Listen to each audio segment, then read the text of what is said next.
Hi guys, welcome to Metaphora YouTube channel. I am Sumaya. ഇന്ന് നമ്മൾ cover ചെയ്യാൻ പോകുന്ന ടോപ്പിക് എന്ന് പറയുന്നത് ഔട്ട്ഡേറ്റഡ് SEO ആണ്.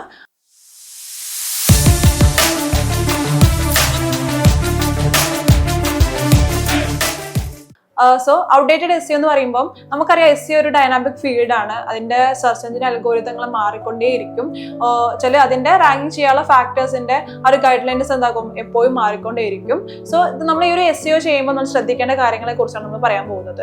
ചില ഔട്ട്ഡേറ്റഡ് ആയ SEO വർക്ക്സ് ഉണ്ട്. അത് ചെയ്ത് കഴിഞ്ഞാൽ എന്താക്കില്ല, നമ്മുടെ വെബ്സൈറ്റിലേക്ക് നല്ല രീതിയിലുള്ള ട്രാഫിക് കയറാൻ സാധ്യതയില്ല. അതുപോലെ തന്നെ ചില കാര്യങ്ങൾ ചെയ്ത് കഴിഞ്ഞാൽ നമ്മുടെ വെബ്സൈറ്റിന് എന്താണ് ബാനിങ്ങോ അല്ലെങ്കിൽ ഹാർംഫുൾ ആയിട്ടുള്ള എഫക്റ്റോ ഉണ്ടാവാനുള്ള സാധ്യതയുണ്ട്. സോ ഈ ഒരു ഔട്ട്ഡേറ്റഡ് SEO മനസ്സിലാക്കിക്കൊണ്ടിട്ട് എന്താക്കാം, നമ്മൾ എന്തൊക്കെ കാര്യങ്ങളാണ് ചെയ്യേണ്ടത്, ചെയ്യാൻ പറ്റാത്തെന്ന് അറിഞ്ഞുകൊണ്ടിട്ട് എന്താക്കാം, എത്തിക്കൽ ബേസിൽ നമുക്ക് SEO നമുക്ക് ചെയ്തെടുത്തിട്ട് നല്ല രീതിയിലുള്ള ട്രാഫിക്കും അതേപോലെ എൻഗേജ്മെന്റും ചെയ്ത് കൊണ്ടുവരാൻ പറ്റും. ഔട്ട്ഡേറ്റഡ് SEOയിലെ മെയിൻ ആയിട്ടുള്ള ഒരു പോയിന്റ് ആണ്, അല്ലെങ്കിൽ മെയിൻ ആയിട്ട് ഫസ്റ്റ് പറയുന്ന ഒരു പോയിന്റ് ആണ് മിസ്യൂസിങ് കീവേഡ്സ് എന്ന് പറയുന്നത്. സോ മിസ്യൂസിങ് കീവേഡ്സ് രണ്ട് രീതിയിലുള്ളത്. ഒന്ന് എന്താണ്, കീവേഡ് സ്റ്റഫിംഗ് ആണ്. കീവേഡ് സ്റ്റഫിംഗ് എന്ന് പറയുമ്പോൾ വെച്ചാൽ നമ്മുടെ കണ്ടന്റിലും അതേപോലെ URL നമ്മുടെ ടൈറ്റിലും നമ്മൾ എന്താക്കാം അധികമായിട്ട് കീവേഡ് സ്റ്റഫ് ചെയ്യുന്നതാണ് കീവേഡ് സ്റ്റഫിംഗ്. സ്റ്റഫ് വെച്ചാൽ കുത്തി നിറച്ചിട്ടാന്നുള്ള പറയുന്നത്. സോ അധികമായിട്ട് നമ്മുടെ ഈ ഒരു കണ്ടന്റില് അതേപോലെ URL ടൈറ്റില് ഡിസ്ക്രിപ്ഷൻ ഈ രീതിയിൽ നമ്മൾ എന്താക്കുക അധികമായിട്ട് കീവേഡ് കുത്തി നിറക്കുന്നതാണ് കീവേഡ് സ്റ്റഫിംഗ് എന്ന് പറയുന്നത്. ഇങ്ങനെ ചെയ്ത് കഴിഞ്ഞാൽ അത് സെർച്ച് എഞ്ചിൻ കണ്ടുപിടിച്ച് കഴിഞ്ഞാൽ അതൊരു ഔട്ട്ഡേറ്റഡ് SEO ആണ്. ചെയ്ത് കഴിഞ്ഞിട്ട് കാര്യമില്ല, നമുക്ക് നമ്മുടെ വെബ്സൈറ്റിന് എന്താണ് പണി കിട്ടും.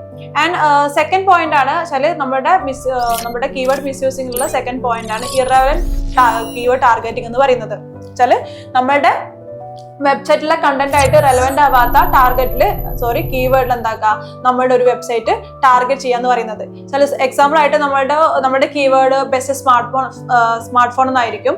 പക്ഷെ നമ്മുടെ കണ്ടന്റ് എന്താകും ഗാർഡനിങ്ങോ അല്ലെങ്കിൽ ലാപ്ടോപ്പോ ആ ബേസിലാണെങ്കിൽ ഇതെന്താണ് സെർച്ച് എഞ്ചിൻ അത് റെലവെന്റ് ആയിട്ടും തോന്നില്ല. അങ്ങനെ ചെയ്ത് കഴിഞ്ഞാൽ എന്താക്കും നമ്മുടെ വെബ്സൈറ്റിന് എന്താണ് റാങ്കിങ് ഫാക്ടറിലേക്ക് വരാനുള്ള സാധ്യത കുറവായിരിക്കും. സെക്കൻഡ് മെയിൻ പോയിന്റ് ആണ് writing for search engine not people. ചില നമ്മള് സെർച്ച് എഞ്ചിന് വേണ്ടി മാത്രം നമ്മൾ എന്താക്കുക നമ്മുടെ കണ്ടന്റ് ചെയ്താന്നുള്ളത്.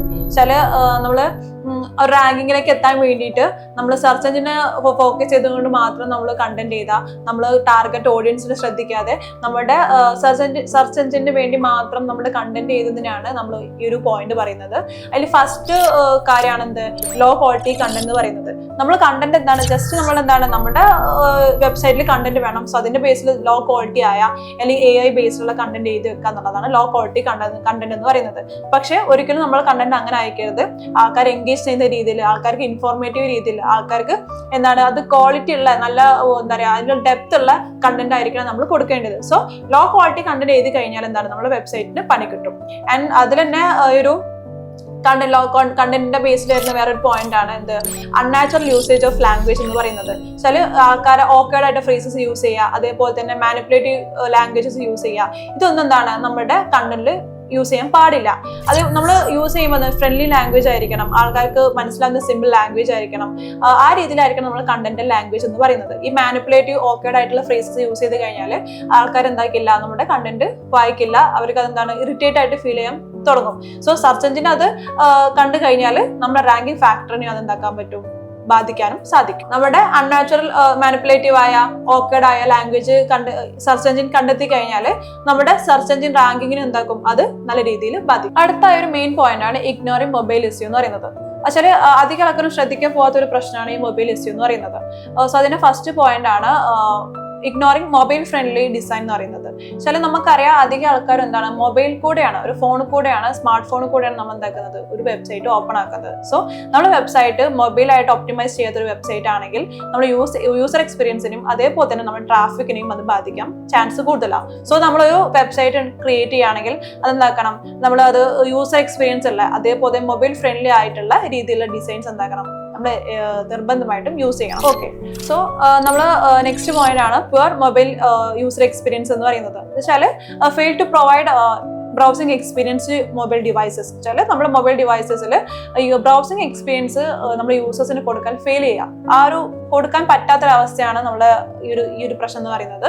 എക്സാമ്പിൾ ആയിട്ട് നമ്മൾ സ്ലോ ലോഡിംഗ് പേജസ്, അതേപോലെ നാവിഗേറ്റ് ചെയ്യാൻ പ്രോബ്ലം വരിക, അതുപോലെ റെസ്പോൺസീവ് അല്ലാത്ത എലമെന്റ്സ് യൂസ് ചെയ്യുക, ഇങ്ങനെയൊക്കെ ചെയ്ത് കഴിഞ്ഞാൽ നമ്മുടെ വെബ്സൈറ്റിന്റെ വിസിബിലിറ്റിനും അത് ബാധിക്കും, അതേപോലെ തന്നെ യൂസർ എക്സ്പീരിയൻസിനും അത് ബാധിക്കും.